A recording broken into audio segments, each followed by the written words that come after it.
David's Daily Digital Dollop 310.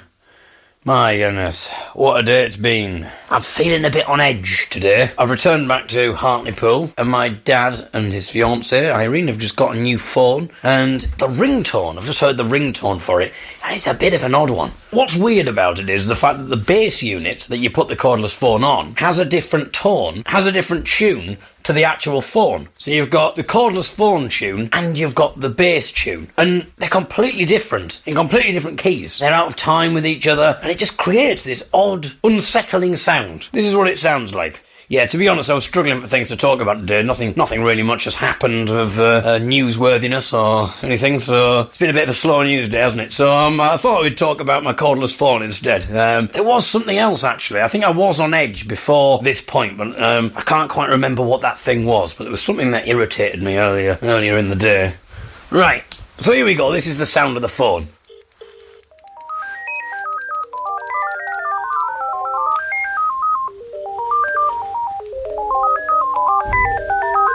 How ridiculous is that?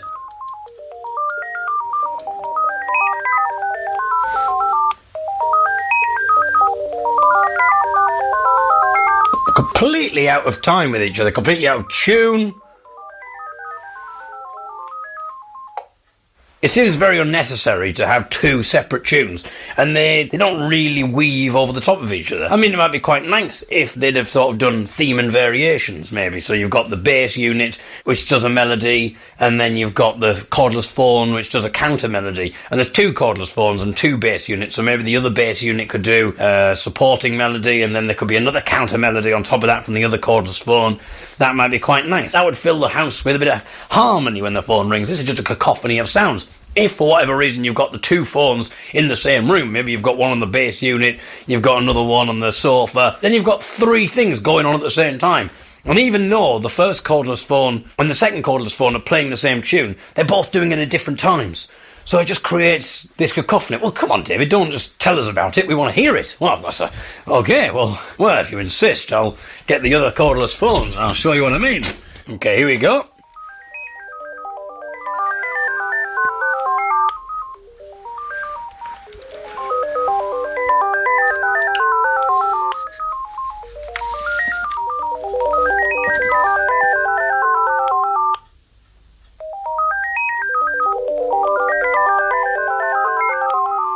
How stupid is that?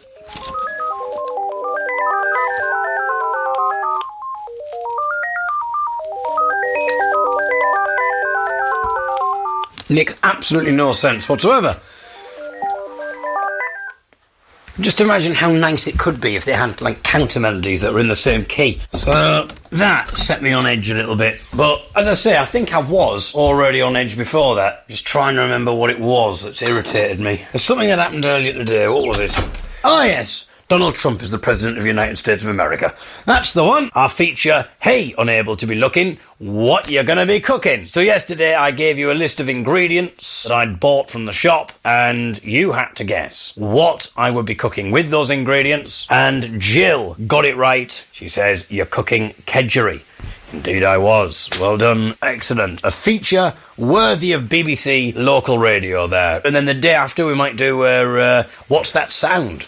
Can you guess the sound? All sorts of exciting features. As I say, we're always pioneering, always evolving on the Dollops. You know, we're not retiring on our laurels. You know, and it's not because I don't have any laurels. I have laurels to hand, and I could quite happily and easily rest upon them if I wanted to. But no, I'm not going to. I mean, the laurels are there. They're tempting me. I'm not going to lie to you. You know, they're very tempting, the laurels. But no. I'm going to stay away from those laurels until next year, so January the 1st next year. Then I'll be resting on those laurels. You seriously. And of course, if you keep saying those laurels rather than my laurels, David, are they even your laurels? Because if anyone knows anything about resting on laurels, it's that you have to rest on your own laurels. You know, there's a lot of people frown upon resting on other people's laurels, and I don't want to make it clear that the laurels are mine. Anyway, Well, it got good towards the end, didn't it? I mean, the resting on my laurels bit was absolutely brilliant. Top-notch stuff there. As you can probably hear, there are sounds from the kitchen.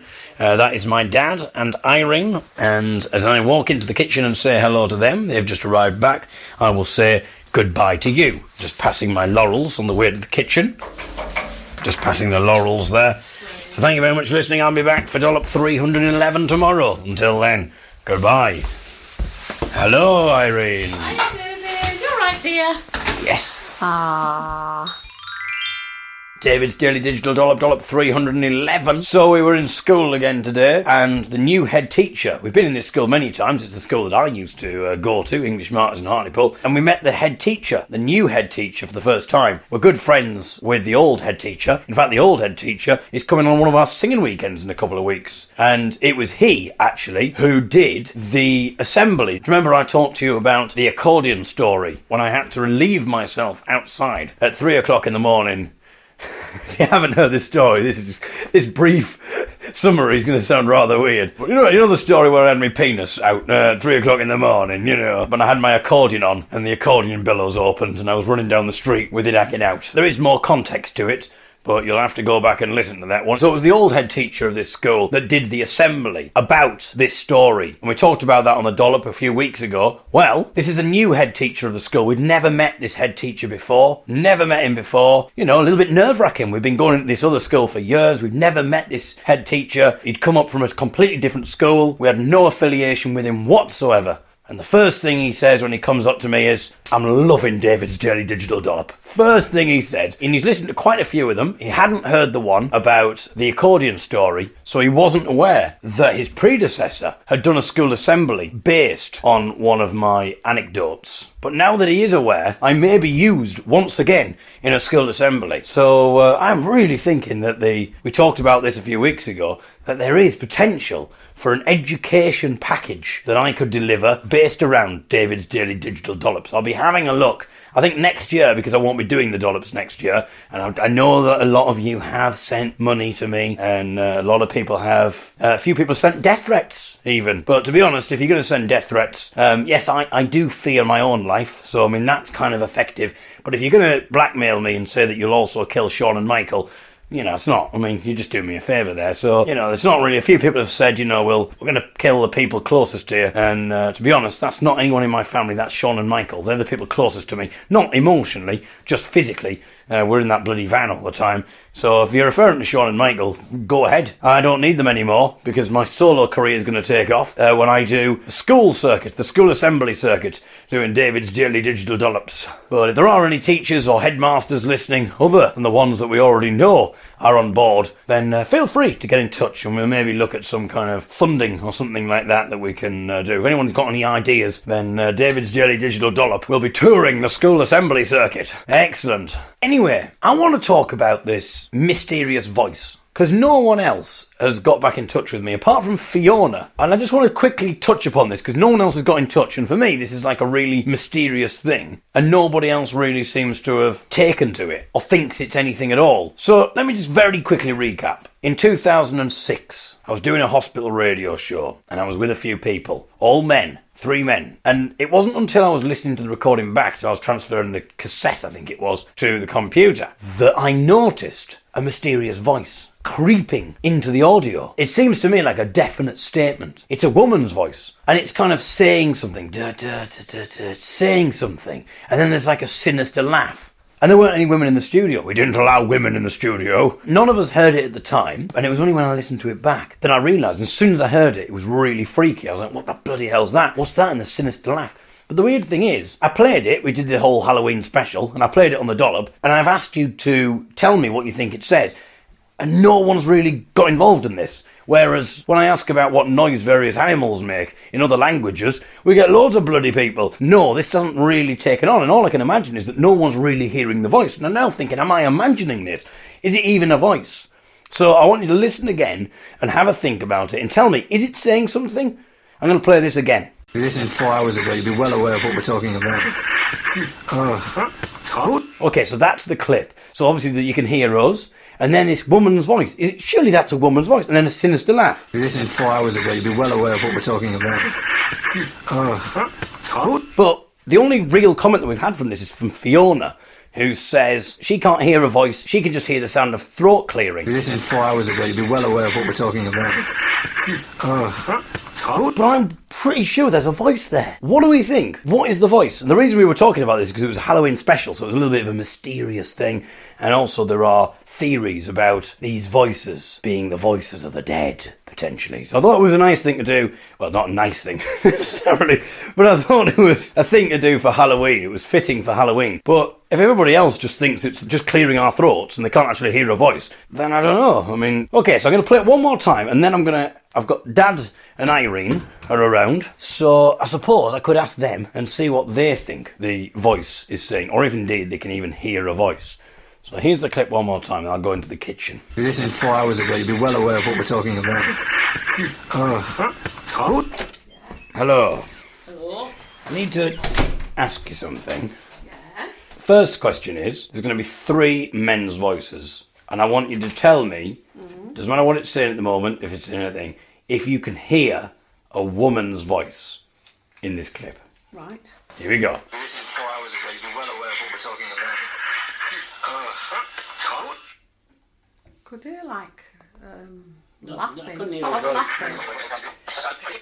Although it sounds like somebody laughing, perhaps. You can hear laughing, Yeah. but then could you hear, I don't know what it's saying, but before that, she's saying something. Or go do it again. Here we go. If you listened 4 hours ago, you'd be well aware of what we're talking about.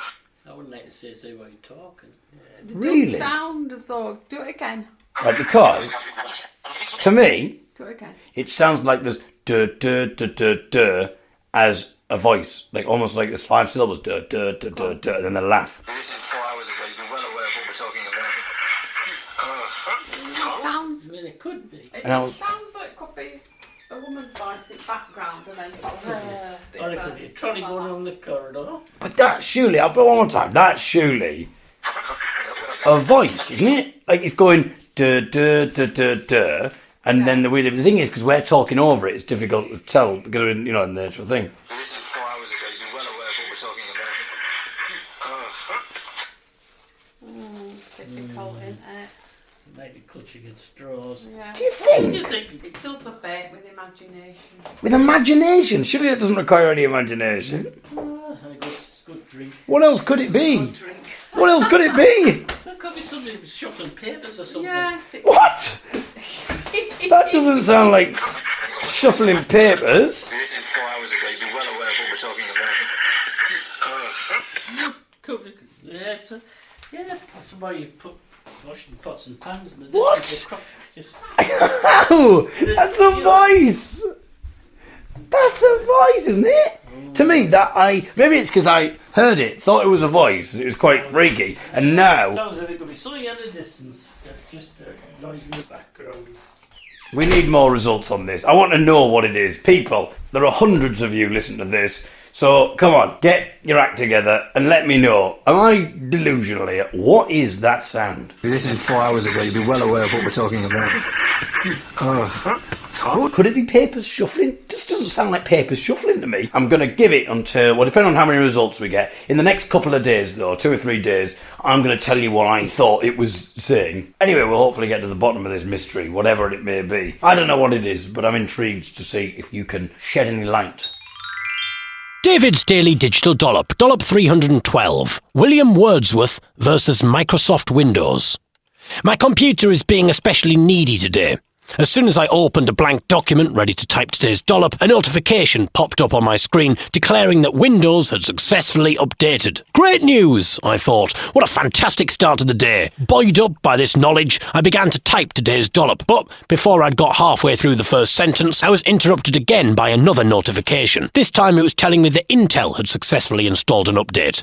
My goodness, this day just gets better and better, doesn't it? I attempted to finish my first sentence, but my concentration was broken once again by another notification suggesting that I might like to tell Windows what my favourite football team is, so that I can receive updates about them throughout the day. I don't have much time to write today's dollop, as we are about to start one of our singing weekends, and I could do without these interruptions.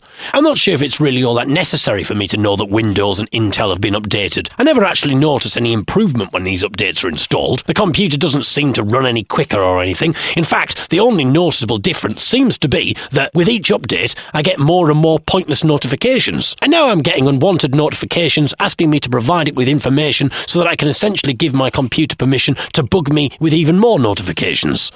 All I want to do is to write the creative masterpiece that I was just about to write before I was railroaded by my computer, which has completely distracted me from my original genius idea, meaning that you've now had to read this drivel instead.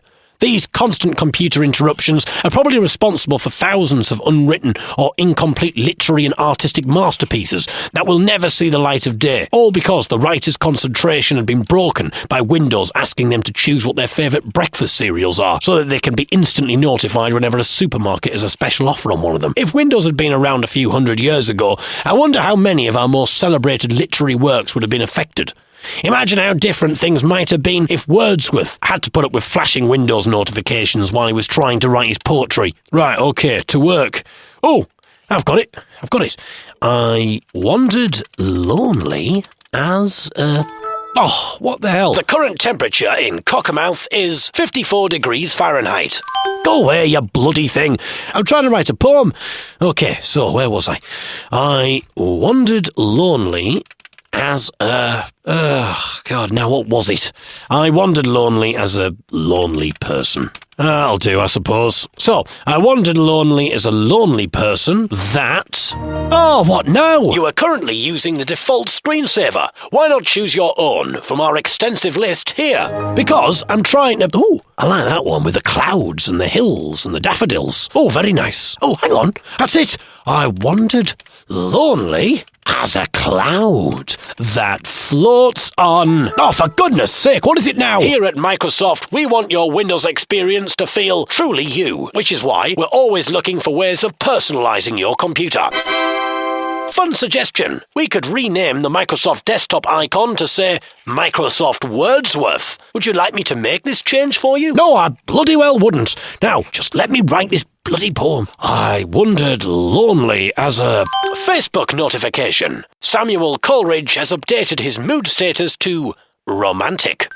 Our technology is apparently getting smarter, yet I would argue as it does so, it gets more and more needy, demanding more information from us, like an insistent child incessantly asking why. And nowadays, these notifications are much more difficult to ignore, as Windows no longer delivers its messages in its former clinical computer speak. It's gone all matey now, and there's a female voice calling herself Cortana, who's asking all these questions and delivering all these messages. With Cortana on Windows and Siri on Apple, it's getting harder to ignore these various notifications, as it feels as if your ignoring is a personal snub. There have been times when I've been a bit tired and one of these voices has suddenly started chatting to me, and I felt obliged to engage in conversation with it, not wanting to be impolite, before remembering that it doesn't actually have feelings. It doesn't really exist. It's not a thing. But Apple and Microsoft and all these other companies are making it progressively difficult as they drag us into their crazy world with these human-sounding personal assistants, which have jokey responses to questions programmed into them, at times giving sarcastic remarks, and they refer to themselves as I and me, and they have names, and they take mock offence if you insult them, and they keep calling you by your name, and they use phrases like, let me think about that, and I'm sorry, if it can't find what you're asking straight away. Anyway,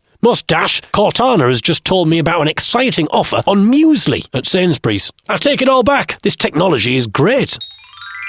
At the singing weekend, I've been telling a story that I have blogged about before, a few years ago, and it's a story about a BBC Six Music documentary that I took part in, where I ended up playing the accordion on a moor, or a moor, if you can't understand my accent, which was broadcast on Halloween a few years ago, and was presented by the comedian, the writer, and the radio presenter and documentary maker Danny Robbins. And TV presenter, actually. He did stuff on BBC Three. I was standing on the moor with my accordion, and we were trying to evoke Satan by singing a song song that Danny had created when he was a kid called Kill Your Dog for Satan. And our singing weekends have been around Halloween time in the past. And so I have sang this song at the singing weekend. Now, on the actual documentary, he only sang a verse, and I didn't have any other verses. But I thought, well, I could easily make some others. So I've kind of taken his idea and then added some other verses. And I've changed the chorus ever so slightly. He sings, kill your dog for Satan. I've changed it to, I'm killing my dog for Satan. I think it works better for how I've changed the song. So I thought I would sing you this song in its entirety with the additional verses that I've added to the original one verse. It's kind of like, I should have maybe done this at Halloween, but I thought I would do my mystery voice for Halloween. But now it turns out that nobody else seems to think it's a voice. People think it's the sound of a trolley. It can't be the sound of a trolley, by the way. There were no trolleys going past there. We were in a remote part of the thing. You couldn't hear noise from any of the other corridors. It's not as if, like, Mavis Crumble commented, as did my dad, and said it just sounds like a trolley being pushed. But it's not a trolley, because there weren't any trolleys going down that corridor. We were completely isolated off from the rest of the hospital. You would never hear anything like that. I think it sounds like a voice. But I will play the clip actually one more time, just in case there's somebody out there who hasn't heard it and can listen to it and say, that's definitely a woman. If you listened 4 hours ago, you'd be well aware of what we're talking about. I think that's a woman, but everybody else just thinks it's the sound of shuffling papers. It's the woman in the background. If you listened 4 hours ago, you'd be well aware of what we're talking about. In fact, I'm going to tell you what I think it says. I thought, when I heard it, that the voice, you're going to hear this now. I'm going to play it one more time, and I'm going to tell you what I think it said. If you listened 4 hours ago, you'd be well aware of what we're talking about. Right, so I thought it was a woman speaking, mysterious voice, and I thought it sounded like, I've come to get him. If you listened 4 hours ago, you'd be well aware of what we're talking about. That's honestly what I heard. That's like the first thing that I heard, and that's why I completely kind of freaked out about it when I first heard it, because I could hear my voice and the voice of another couple of people, and then this mysterious voice comes in, and I thought it was saying, I've come to get him. If you listened 4 hours ago, you'd be well aware of what we're talking about. But nobody else thinks it's a voice, so I'm going to have to let that one go and accept that essentially I've kind of imagined this probably, and it's not a voice, and actually the Halloween dollop was a bit of a damp squib. And if there's one thing I can't abide, it is damp squib. Damp squib, I mean, my goodness. And I'm sure you'll all agree, no one likes a damp squib. You know, I'm obviously, I don't think I'm being too contentious here in saying that I would like my squib, ideally, to be completely dry. I'd rather it be sopping wet than damp. It's just, oh. You know what I mean? It's like, if you've had experience of a damp squib, you'll know what I'm talking about now. And I'm sure you're all thinking about your own damp squib memories. And you're thinking, oh God, it just makes you shiver, doesn't it? The thought of the damp squib there, you know. Ugh. So I'm going to sing this new version of Kill Your Dog for Satan, or I'm killing my dog for Satan, as I've called it. But before we do that, here are a few seconds of this BBC Six Music documentary, which was called Desperately Seeking Satan, and went out a few years ago on BBC Six Music at Halloween. To evoke the spirit of the Witches' Sabbath through the power of music, I've got a song here that I wrote when I was 16 years old. It was my own attempt at occult rock. I was in a bit of a gothy band. It's called Kill Your Dog for Satan. Are you up for singing it with me? David, could you offer some accompaniment? It would be a dream come true, Danny. Here we go. So it goes like this. Wake up, Rover, it's time to die. Look up into the darkened sky. You've been my pet for many fun years. Now I've got a task that'll cause you tears. Your days of warmth and security are through, 'cause I've got another use for you. I'm afraid it's not quite as nice. You're gonna be a blood sacrifice.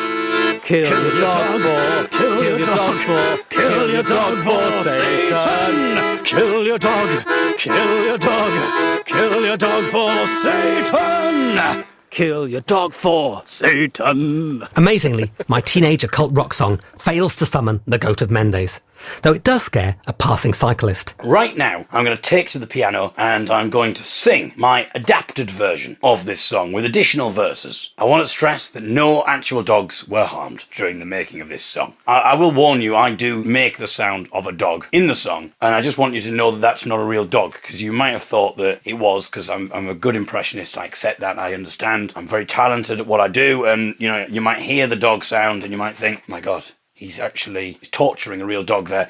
No, it's me doing that. Just wanted to let you know. Killing my dog for Satan.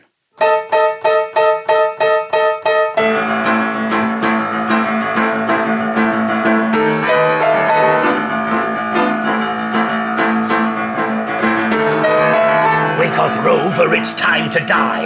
Look up into the darkening sky. You've been my pet for many fun years, but now I've got a task that'll cause you tears. Your days of warmth and security are through, 'cause I've got another job for you. I'm afraid it's not quite as nice. You're gonna be a pet sacrifice! I'm killing my dog. I'm killing my dog. I'm killing my dog for Satan. I'm killing my dog. I'm killing my dog. I'm killing my dog for Satan. I'm killing my dog. I'm killing my dog. I'm killing my dog for Satan. I'm killing my dog. I'm killing my dog. I'm killing my dog for Satan.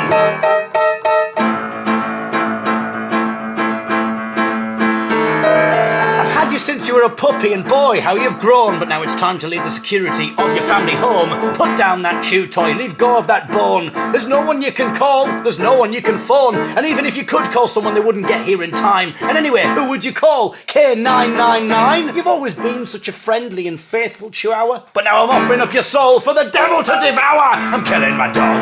I'm killing my dog. I'm killing my dog for Satan. I'm killing my dog. I'm killing my dog. I'm killing my dog for Satan.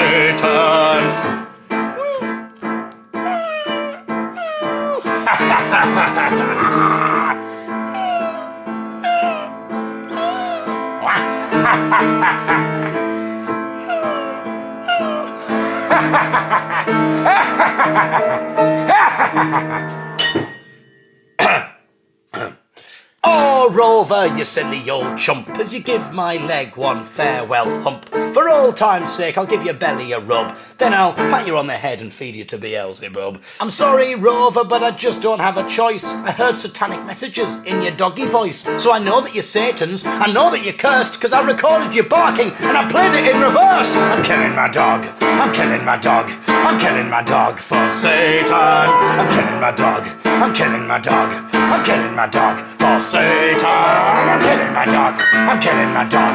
I'm killing my dog for Satan. I'm killing my dog. I'm killing my dog. I'm killing my dog for Satan.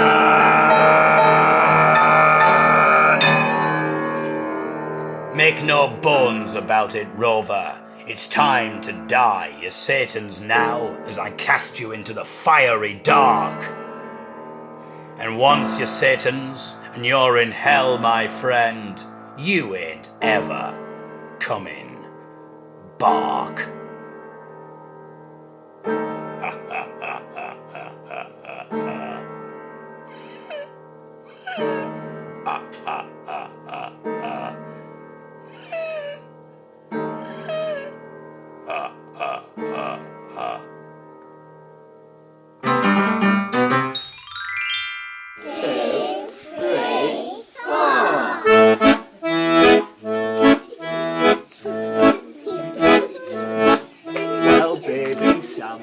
Eating jam when a monster came along.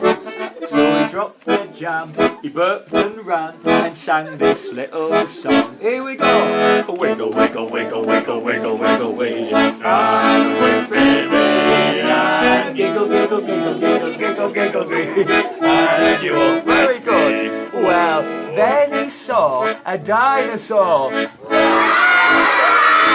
Oh, I think you can do better than that. And a bird flew high up in the sky. Oh, I think you can do better than that. And a bird flew high up in the sky. Wiggle, wiggle, wiggle, wiggle, wiggle, wiggle. I'm a quick baby. And giggle, giggle, giggle, giggle, giggle, giggle, giggle. And you won't catch me.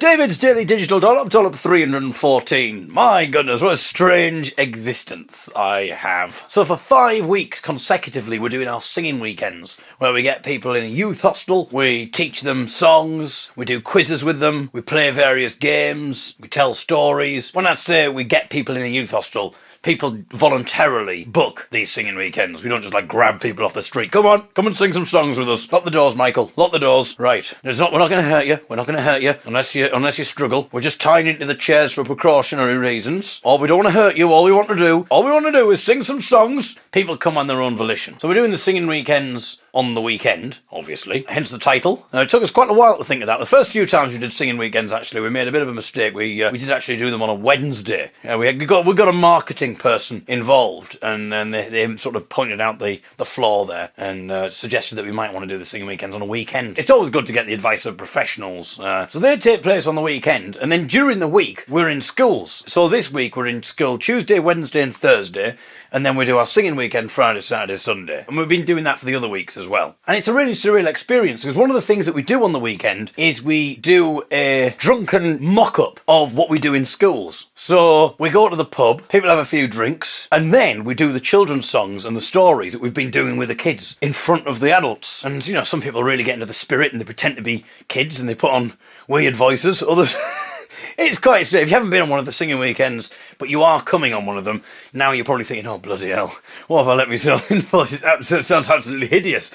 So we've been doing lots of school projects over the last few months, and we've been in loads of different schools, often singing the same songs, especially the ones where you've got 7 or 8 classes in one day. So you essentially have to do more or less the same thing in half-an-hour chunks. So, you know, we get into a bit of a pattern. So we'll sing the same songs, tell the same stories, next group of kids come in, we'll do the same thing. Next group of kids come in, we'll do the same thing. And at the end of the day, you know, after the 8th time of singing the same song, you enter a weird state of consciousness, an altered state. It does strange things to your mind. And then also those songs really get into your head.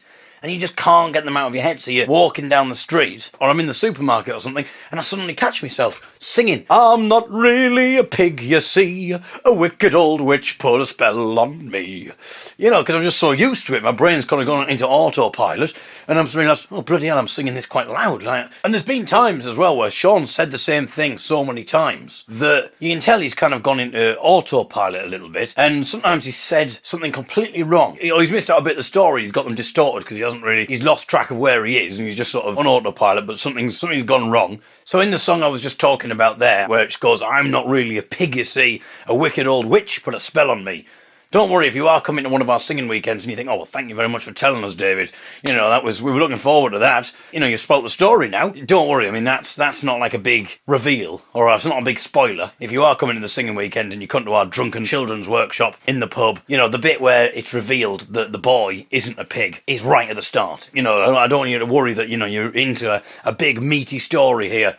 No pun intended, about a pig there. But if you found the joke, the meaty bit, funny, then I'll happily take credit for the pun, even though it wasn't very good and not intentional, but, you know, I'll take whatever I can get.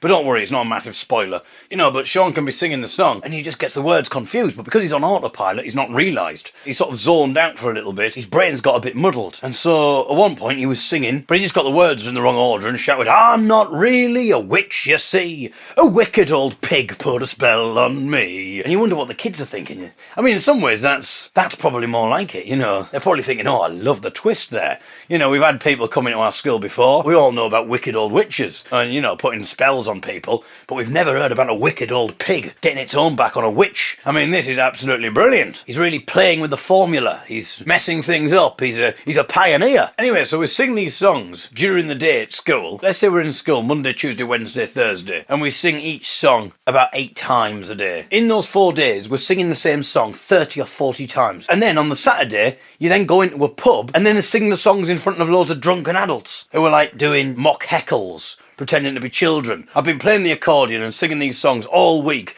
and now I'm in a pub, drinking beer, playing the accordion, and singing the same bloody songs again. Oh, God. So this is my life at the moment, and it's going to be like this for the next 3 weeks, and it's been like this for the last 2 weeks. But it's very good, though. At least I've got the dollops, eh? There's a bit, you know, to sort of give me a bit of sanity into my life, you know, singing songs about killing dogs for the devil. Maybe one day just for a bit of a change, just to kind of break the monotony. Maybe I should try singing Kill Your Dog for Satan in one of the primary schools. See how that goes down.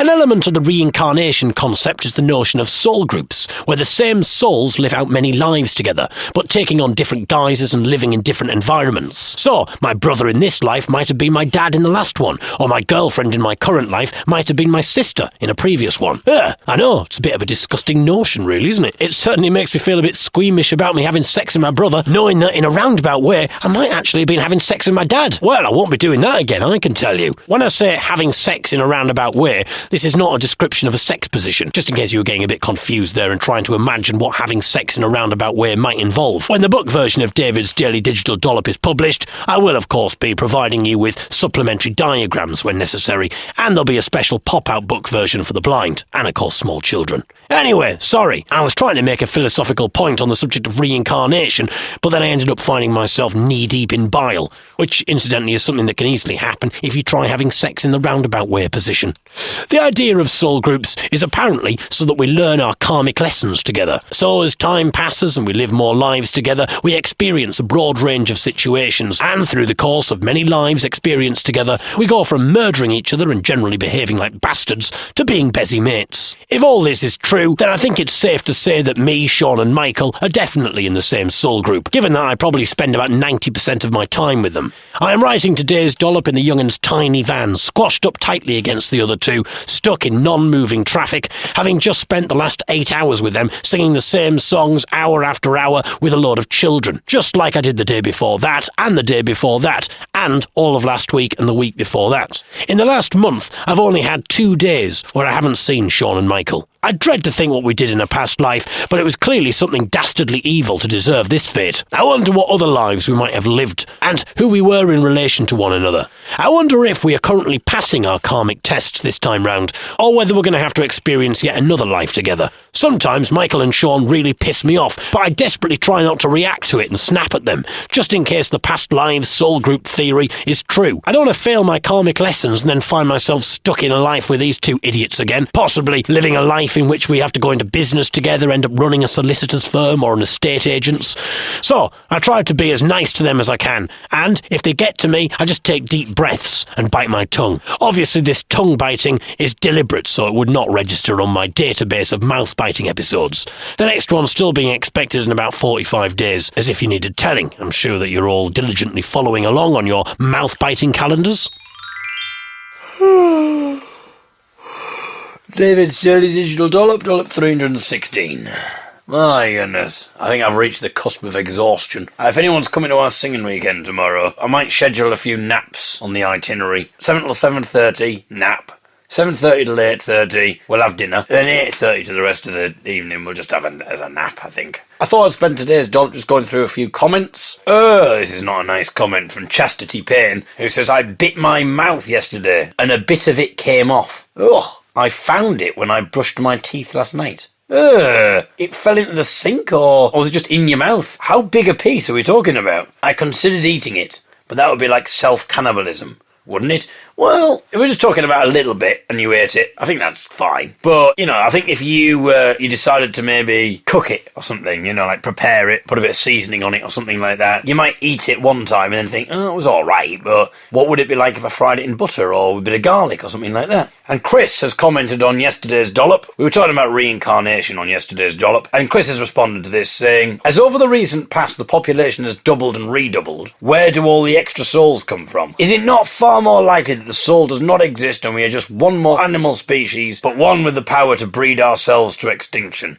You're working on the notion that there aren't ever any new souls created. I think I've read before of the idea that the soul is the big thing, and then we are offshoots of that. So I'm here, this isn't like, I am not my entire soul. When I die, I will reconnect with the rest of my soul, and I'll therefore have knowledge of all my past lives, whereas at the moment, I don't have any knowledge of any past lives or anything like that. So I am not my full soul, you know what I mean? So that the soul's the bigger thing, and then there could be like 6 people occupying my soul. I don't quite understand it, I've not read enough about it. It was just an observation in the van that if reincarnation did exist, and the whole notion of soul groups existed, we are definitely in a soul group. That's the thing. I don't believe it. I don't think this idea of where you say, well, it probably isn't the case because there are more people in the world now and the world increases. I just think that's like a natural law that will generally happen. Like there will be new souls created. And if the idea is to learn karmic lessons, then the idea is that some souls will probably continue learning and learning because they'll have more to learn. Other souls will have kind of reached a state where they don't need to learn anymore, maybe, and they become higher beings. I have no idea, I don't know what the theories are out there. And then that's also the thing as well, because then you say, isn't it likely that we're just another animal species? But then that suggests that animals don't have souls as well. Like, why wouldn't an animal have a soul? I think it's quite natural for us to just assume that an animal wouldn't have a soul, but that's generally because we wouldn't understand what a soul is. And also, if we're a meat eater, you don't really like to think of the animal as having feelings, having emotions, that kind of thing. We like to just go, they're just dumb animals. But that just might be our warped way of viewing the world. I don't think increase of population disproves the soul theory at all. The only thing that really can be said for why I wouldn't believe in it is because where is the evidence? So again, it's not something I believe in. I think it's an interesting idea and I think I'd like it to be like that. I really do like the idea of reincarnation as a concept. I think it's quite nice to think that we do come back with other people and we learn lessons together and it also makes things, it gives a bit of point and purpose to it, doesn't it? Senseless death, where someone dies by accident or someone dies because of someone pulls a knife on someone or shoots someone with a gun or there's a terrorist attack or, that kind of pointless death. It's not a complete waste because actually, that person's learned suffering and then from having a knowledge of suffering then comes back in the next life and is kinder to people because they've experienced suffering and this kind of thing, and then all the disease and the illness and the disability in the world is all because it's a karmic lesson. And actually, if that is the case, then it doesn't really matter, does it? I mean, yeah, it's horrible at the time, but if we knew that we were coming back and experiencing more lives, then we'd almost be glad of every experience, positive or negative. You think about the life lessons that you learn from these things anyway. There are great positives to come from illness and disability and great inspirational things that come from it as well. Obviously, I'm an inspiration to you all, aren't you? You think, I don't know how he does it. He's 366 consecutive dollops and he's blind. Absolutely unbelievable. I don't even know how he dresses himself of a morning. Well, I don't. I'll let you into a little secret.